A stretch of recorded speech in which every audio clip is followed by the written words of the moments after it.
আরও এক কিংবদন্তির প্রস্থান, চলে গেলেন বলিউড অভিনেতা ধর্মেন্দ্র।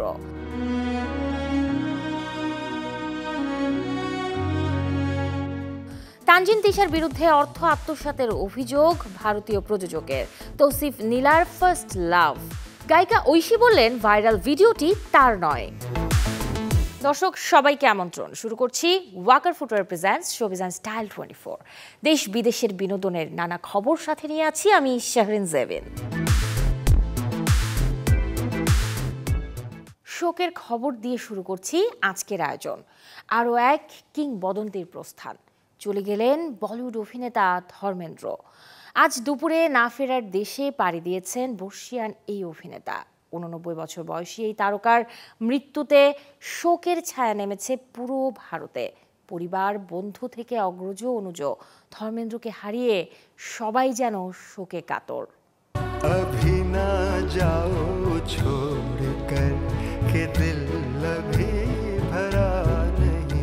গুনে গুনে আর 14টা দিন, 8 ডিসেম্বর জীবনের নতুন আরেকটি বছর শুরুর আগেই শেষ হলো জীবনের গল্প। আর वो জাহাজ अब एक किस्सा बन गया। আরেকটু বাড়িয়ে দিন 31। বেঁচে থাকলে দেখতেন নিজের 274তম ছবি 21। 25 ডিসেম্বর মুক্তি পাবে এই সিনেমাটি। পাঞ্জাবের এক ছোট্ট শহর থেকে এসে বলিউডে বড় জায়গা করে নেয়া এক নাম ধর্মেন্দ্র। পুরো নাম ধর্মেন্দ্র কেবল কৃষ্ণ দেওয়াল। হিন্দি চলচ্চিত্রের শত বছরের ইতিহাসের এক অনন্য সাক্ষী। হোক রোম্যান্স কিংবা কমেডি অথবা অ্যাকশন, নানা গল্পে বিভিন্ন চরিত্রে পর্দায় হাজির হয়েছেন এই অভিনেতা। বলা হয় যদি বলিউডের গল্প লেখা হয় তবে তা অসমাপ্ত থাকবে ধর্মেন্দ্র ছাড়া। ছোটবেলা থেকে অভিনেতা হওয়ার যে স্বপ্ন বুনেছিলেন ধর্মেন্দ্র, তা বাস্তব হয়ে ধরা দেয় 1960 সালে। দিল ভি তেরা হাম ভি তেরা ছবি দিয়ে রূপালী গল্পের যে শুরুটা করেছিলেন তা চলেছে মৃত্যু পর্যন্ত। দীর্ঘদিন ধরেই বার্ধক্যজনিত নানা রোগে ভুগছিলেন ধর্মেন্দ্র।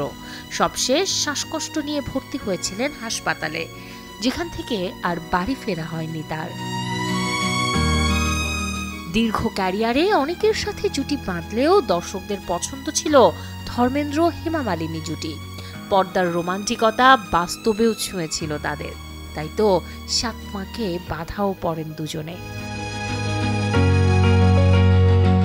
শুধুই অভিনয় নয়, চলচ্চিত্র প্রযোজনা যেমন করেছেন ধর্মেন্দ্র, তেমনি করেছেন টিভি অনুষ্ঠান উপস্থাপনা। 2004 থেকে 2009 সাল পর্যন্ত ভারতীয় জনতা পার্টির সদস্য হিসেবে রাজস্থানের বিকানের থেকে করেছেন প্রতিনিধিত্ব। মৃত্যু নামের সত্যে যদিও পৃথিবী ছেড়েছেন, তবুও একজন ধর্মেন্দ্র বেঁচে থাকবেন তার নামে, নিজ কর্মে। শাহরিন জেবিন, চ্যানেল 24। কলকাতার একটি ছবিতে চুক্তিবদ্ধ হয়ে সাইনিং মানি নিয়ে তা আত্মসাৎ করেছেন বাংলাদেশের অভিনেত্রী তানজিন তিশা। এমন অভিযোগ করেছেন পশ্চিমবঙ্গের তরুণ প্রযোজক শরীফ খান। তিনি জানান, এম.এন. রাজ পরিচালিত ভালোবাসার মরশুম নামের ছবিতে অভিনয়ের জন্য সাইনিং মানি হিসেবে 3 লাখ রুপি দেওয়া হয় তিশাকে। যেহেতু ভারতে শুটিং হবে, তাই ভিসা জটিলতা প্রযোজনা সংস্থায় মোকাবেলা করেছে। অ্যাম্বাসির ডেট নিয়ে তিশাকে জানালে তিনি বলেন 2 দিন পর আমেরিকা যাবেন, তাই অ্যাম্বাসি ফেস করবেন না। আমেরিকা থেকে ফিরে শাকিব খানের সাথে সোলজার সিনেমায় চুক্তিবদ্ধ হয়ে কলকাতার ছবিটি 2-3 মাস পেছাতে প্রযোজক শরীফ খানকে বলেন তিশা। এতে রাজি না হয়ে নায়িকার কাছে সাইনিং মানি ফেরত চান, তবে তা ফেরত দিতে অস্বীকৃতি জানান তিশা। অভিযোগটি ফালতু বলেই উড়িয়ে দিয়েছেন তিনি। একটা ছবি ছিল যেটার নাম হচ্ছে ভালোবাসার মরশুম, যেটাতে বলিউডের সালমান জোশী হিরো ছিল, কলকাতা সুস্মিতা ছিল আর বাংলাদেশে তানজিন তিশা ছিল। বাংলাদেশে গিয়ে ওকে ওর শিডিউল নিয়ে 3.5 লাখ সমস্ত কথাবার্তা ফাইনাল করে ইন্ডিয়ান 3.5 লাখ টাকা রুপি আর কি, ওটা তাকে এগ্রিমেন্ট করি এবং তাকে সেই টোকেন মানিটা দিয়ে আসি। প্রথমবার একসাথে অভিনয় করলেন ছোট পর্দার জনপ্রিয় অভিনেতা তৌসিফ মাহবুব এবং মিস ওয়ার্ল্ড বাংলাদেশ শাম্মী ইসলাম নীলা। তাদের দেখা যাবে ফার্স্ট লাভ নামের একটি একক নাটকে। আর এই খবরটি জানাতে গতকাল রাতে হয়েছে সংবাদ সম্মেলন, যেখানে দুজনেই জানালেন প্রথম কাজের অভিজ্ঞতা। মিস ওয়ার্ল্ড বাংলাদেশের মুকুট জয়ের পর প্রথমবার ওয়েব ফিল্মে অভিনয় করলেন শাম্মী ইসলাম নীলা। ফার্স্ট লাভ নামের ওয়েব ফিল্মে তার সহশিল্পী তৌসিফ মাহবুব। প্রথম প্রেমের আবেগ ও কাহিনী নির্ভর রোমান্টিক নির্মাণটি নতুন প্রজন্মের প্রেম এবং সম্পর্কের গল্প বলেছে। কাজের অভিজ্ঞতা জানাতে গতকাল হয়েছে এক সংবাদ সম্মেলন, যেখানে প্রকাশ করা হয় ট্রেলার। নীলা বলেন, দীর্ঘ চেষ্টা আর পরিশ্রমে আলোর মুখ দেখেছে তার প্রথম কাজ, যেখানে বাস্তবের হাস্যোজ্জ্বল নীলার কান্না ছুঁয়ে গেছে দর্শক মন। কান্না দেখার জন্য আসলে আমার মনে হয় যে কেউ প্রস্তুত থাকবেন না, কিন্তু আমিও আসলে দেখতে চাই যে স্ক্রিনে কেমন লাগছে। লিড অ্যাক্ট্রেস হিসেবে আসলে সবসময় চিন্তাই করতাম যে না করলে নায়িকার ক্যারেক্টার করব, আর না হলে কিছু করব না। তো গুড থিং ইজ শুধু লিড রোলের ক্যারেক্টার না, একটা ভালো টিমের সাথে একটা ভালো কাজ হয়েছে। অ্যান্ড আবারও আমি বললাম যে ফার্স্ট লাভ ভোলার মতো যেহেতু না, আমার মনে হয় আমি বলতে পারবো না, যেহেতু আমার প্রথম কাজ, হয়তো ভালো লাগবে আগামীতে আরো কাজ দেখবে। কাহিনীর মতো নায়িকাকে যুক্ত করা নিয়েও আছে ভিন্ন এক গল্প। সংবাদ সম্মেলনে যা শেয়ার করলেন নায়ক ও পরিচালক। একটা মিউচুয়াল ফ্রেন্ডের বাসায় আমরা ঈদের দিন রাত্রেবেলা আমি গিয়ে দেখি নীলা ইজ দেয়ার, অ্যান্ড সামহাউ তখন আই ওয়াজ অলরেডি প্ল্যানিং যে নীলার সঙ্গে একটা কাজ করবো। তো ওই দেখাটা না আসলে একরকম একটা উপরওয়ালার ইশারা ছিল, যাই তোরা কাজ করেছ, সো সামথিং লাইক দ্যাট। এরপরে আমি বের হওয়ার পর জাস্ট 4-5 দিন পর রাখি আমাকে বলে, ভাইয়া মোবাইলে একটা ভিডিও দেখায় যে ওনার সঙ্গে কাজ করলে বা উনি কেন কাজ করতেছেন। তো সব কিছু আসলে একদিকে পয়েন্ট করছিল যে আমাদের আসলে একসঙ্গে কাজ করা উচিত। নীলার একটা সাক্ষাৎকার দিচ্ছিলাম আমি, যে ইন্টারভিউ দিচ্ছিল, ওইখান থেকে আসলে আমি তৌসিফ ভাইকে বলি যে আমি আসলে ওরকম নামও জানতাম না, আমি ভাইয়ারা দূরে থেকে একটা ছোট ভিডিও করে রাখছিলাম, ভাইয়ারা বলতেছি যে ভাইয়া যে আমরা যে নতুন মেয়ে নিতে চাই, আসলে দেখো এই মেয়েটা কিন্তু অনেক সুন্দর আছে, আমরা কিন্তু ওরেই নিতে পারি। ওরে ভাই বলতেছে তুই ছিল না, এমনকি না বলতেছিল তো ঠিক আছে নীলা অলরেডি আমার সাথে একটা কাজ করছেও।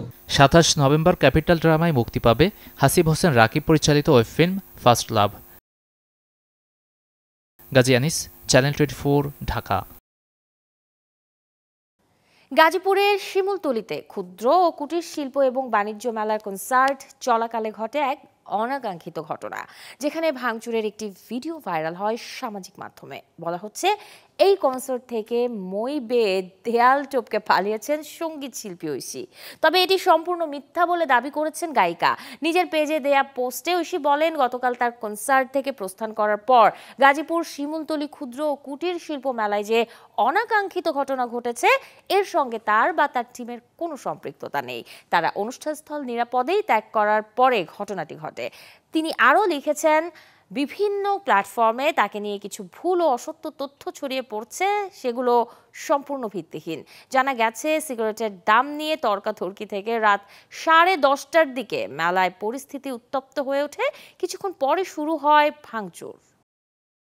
যে মাসে জন্মেছিলেন সে মাসেই বিদায় নিয়েছেন পৃথিবী থেকে।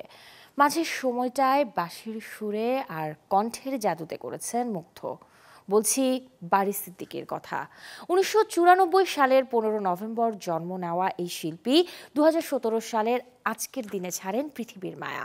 মানুষ ধরো মানুষ ভজ, আমার মন্দ স্বভাব, আমার গায়ে যত দুঃখ সয়, শোয়া চাঁদ পাখি, জীবন যদি বদল করা যেত, পূবালী বাতাসের মতো জনপ্রিয় গানের এই শিল্পীর শুরুটা মূলত বাঁশি বাদক হিসেবে, যে দীক্ষা তিনি পেয়েছিলেন মায়ের কাছেই। পেশাগতভাবে বারী সিদ্দিকী বাঁশি বাজানো শুরু করেন 1980 সাল থেকে।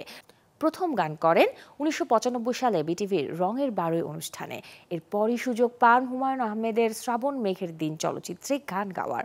চলচ্চিত্রের গানে জনপ্রিয়তা পাওয়ার পর বাজারে আসে তার দুটি একক অ্যালবাম, একটি দুঃখ রইল মনে এবং অন্যটি অপরাধী হইলেও আমি তোর। ক্যারিয়ারে অভিনয় করতেও দেখা গিয়েছে বারী সিদ্দিকীকে। মাটির পিঞ্জিরা নামের চলচ্চিত্রে যেমন অভিনয় করেছেন, তেমনি করেছেন পাগলা ঘোড়া নামের নাটকেও।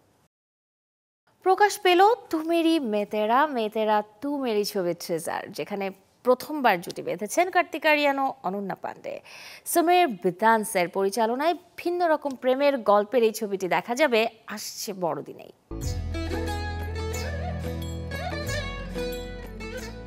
অবশেষে মুক্তি পেল দুই তারকা জুটির সিনেমা তু মেরি मैं तेरा मैं तेरा तू मेरीর প্রথম টিজার, যেখানে হলিউড রোম্যান্স নিয়ে হাজির হচ্ছেন কার্তিক আরিয়ান ও অনন্যা পান্ডে।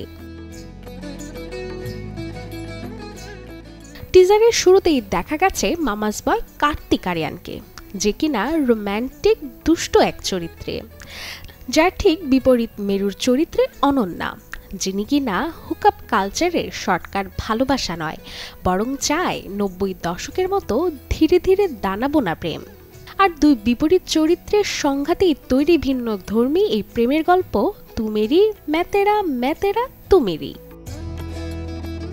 সিনেমাটি পরিচালনা করেছেন সমীর বিদান্স এবং প্রযোজনায় ধর্মা প্রোডাকশন। মূলত এই ছবির মাধ্যমে কার্তিক আরিয়ান ও করণ জোহরের একসঙ্গে কাজ করা। ছবিটি মূলত 2026 সালের ভ্যালেন্টাইন্স ডেতে মুক্তির কথা থাকলেও আসছে 25 ডিসেম্বর অর্থাৎ বড়দিনের উৎসবে মুক্তি পেতে যাচ্ছে কার্তিক ও অনন্যার রমকম তু মেরি मैं तेरा तू मेरी। Desk report, channel 24। হলিউডে মুক্তির অপেক্ষায় আছে অ্যানিমেটেড মুভি জোরফিয়া 2।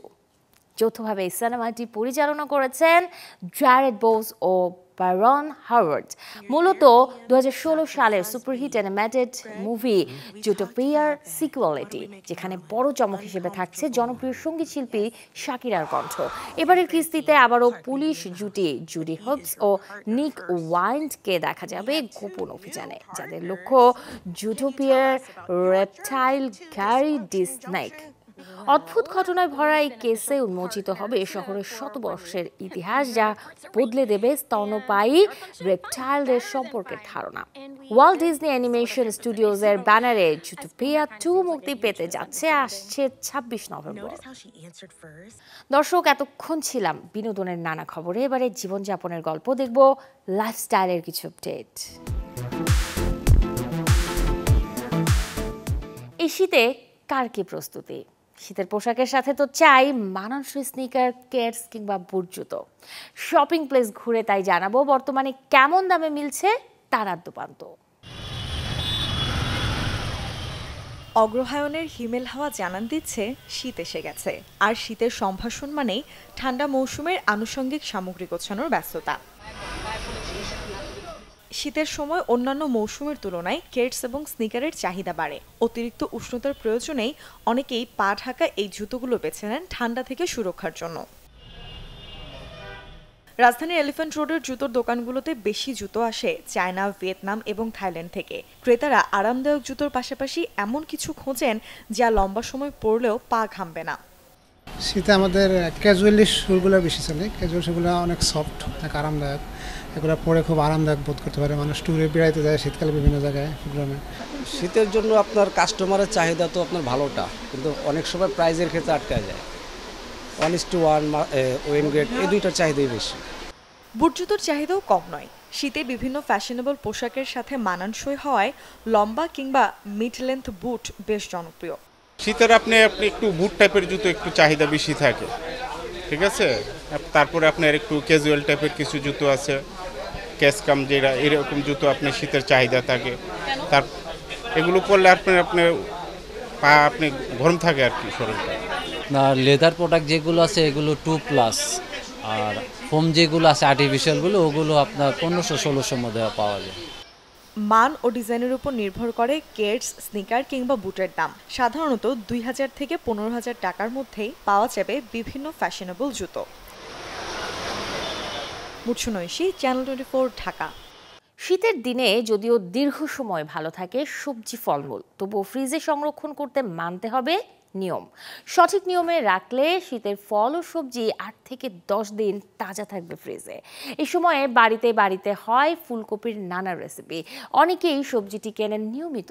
ফুলকপি ফ্রিজে রাখতে চাইলে ডাঁটা ও পাতা কেটে ফেলে দিন। এরপর ফুলগুলো পেপার টাওয়ালে মুড়ে জিপলক ব্যাগে করে ফ্রিজে রাখুন। এভাবে ভালো থাকবে সপ্তাহখানেকের বেশি। পেঁয়াজ পাতা রাখতে চাইলে ভালোভাবে পরিষ্কার করে একটি পাত্রে অল্প পানি নিয়ে তাতে গোড়ার অংশ ভিজিয়ে ফ্রিজে রাখুন। 1 সপ্তাহ থাকবে নিশ্চিন্তে। আর গাজর রাখতে চাইলে ধুয়ে বোটার অংশ কেটে ফেলে জিপলক ব্যাগে টিস্যু পেপার বিছিয়ে তারপর রাখুন। অন্যান্য সবজির ক্ষেত্রে বাজার থেকে আনা সবজি প্রথমে ভালো করে ধুয়ে তোয়ালে দিয়ে সম্পূর্ণ শুকিয়ে নিন, কারণ অতিরিক্ত আর্দ্রতা ছত্রাক জন্ম দেওয়ার কারণ হতে পারে। এছাড়াও সবজি সুতির পাতলা কাপড়ে মুড়ে বা জিপলক ব্যাগে ফ্রিজে রাখলে দীর্ঘদিন ভালো থাকে, তবে চেষ্টা করবেন কয়েকদিন পর পর ব্যাগ পাল্টানোর। গিনেস ওয়ার্ল্ড রেকর্ডস বুক। 1955 সালে লন্ডনের একটা জিমের ছাদের ঘর থেকে জন্ম নেওয়া সেই ছোট্ট বই এখন বিশ্বের সবচেয়ে বড় রেকর্ডের মঞ্চ। এই বছর হয়েছে নতুন কিছু রেকর্ড, বললে বিশ্বাস করবেন না। চলুন না দেখে আসি। লন্ডনের বিখ্যাত দ্য O2, যার আইকনিক ছাদে ওঠার রেকর্ড আগে ছিল 10 মিনিটে, কিন্তু জোশ প্যাটারসন, তিনি মানুষ নাকি রকেট? তিনি মাত্র 4 মিনিট 40 সেকেন্ডে ছাদ জয় করে নেমেও এলেন। এই রেকর্ড ভেন্যুর ইতিহাসে প্রথম। গিনেস ওয়ার্ল্ড রেকর্ডস দিবস উদযাপন আমার কাছে অনেকটা ছোটবেলায় মায়ের কাছ থেকে বই উপহার পাওয়ার মতো। এর সাথে অনেক আবেগ জড়িত। আর আসলে লন্ডনের এই আইকনিক জায়গায় সবার সাথে মিশে এই দিনের অংশ হওয়াটা চমৎকার এক প্রাপ্তি।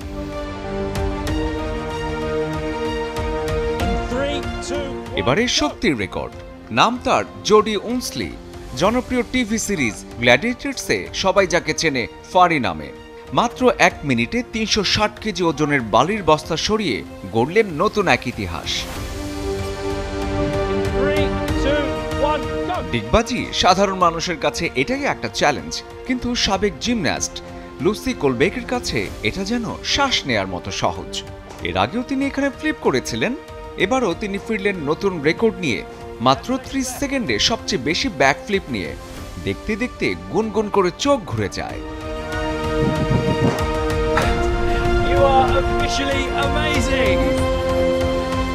এবারে রেকর্ডটা একটু স্টাইলিস্ট। নিউ ইয়র্কের জেসিকা মার্টিনেজ, যার আফ্রো স্টাইল দেখে মনে হয় মাথার উপর আলাদা একটা পৃথিবী বসানো, যার উচ্চতা 29 সেন্টিমিটার আর প্রস্থ 31 সেন্টিমিটার, সব মিলে পরিধি 190 সেন্টিমিটার। তার হেয়ার কাট রুটিন জানতে মন চাইতেই পারে এখন যে কারো। যখন আমি জানতে পারলাম যে আমি রেকর্ডটি করেছি, তখন আমি সত্যি হতবাক হয়েছি, কারণ আমার বিশ্বাসই হচ্ছিল না। আমার তরুণ হয়ে রেকর্ড করতে পারায় নিজেকে নিয়ে ভাবতে দারুণ লাগছে। চীনের শহর ডংগুয়ান, যেখানে লিউ হাওরান বাইসাইকেল নিয়ে উড়লেন 2.90 মিটার উচ্চতায় এবং দিলেন নিখুঁত ব্যাক ফ্লিপ। তার মানে রেকর্ড নিশ্চিত। দেখে মনে হয় মধ্যাকর্ষণ শক্তি যেন তাকে থামাতে চেয়েছিল, কিন্তু সে বলল আজ না। আরব আমিরাতের 2 সতীর্থ চলমান কোয়াড বাইকে বসে মাত্র 30 সেকেন্ডে 23 বার ফুটবল স্পর্শ করে গড়লেন নতুন রেকর্ড। এই দুজনকে দেখে মনে হয় বিশ্বাস আর টাইমিং দিয়ে পাহাড়ও সরানো যায়।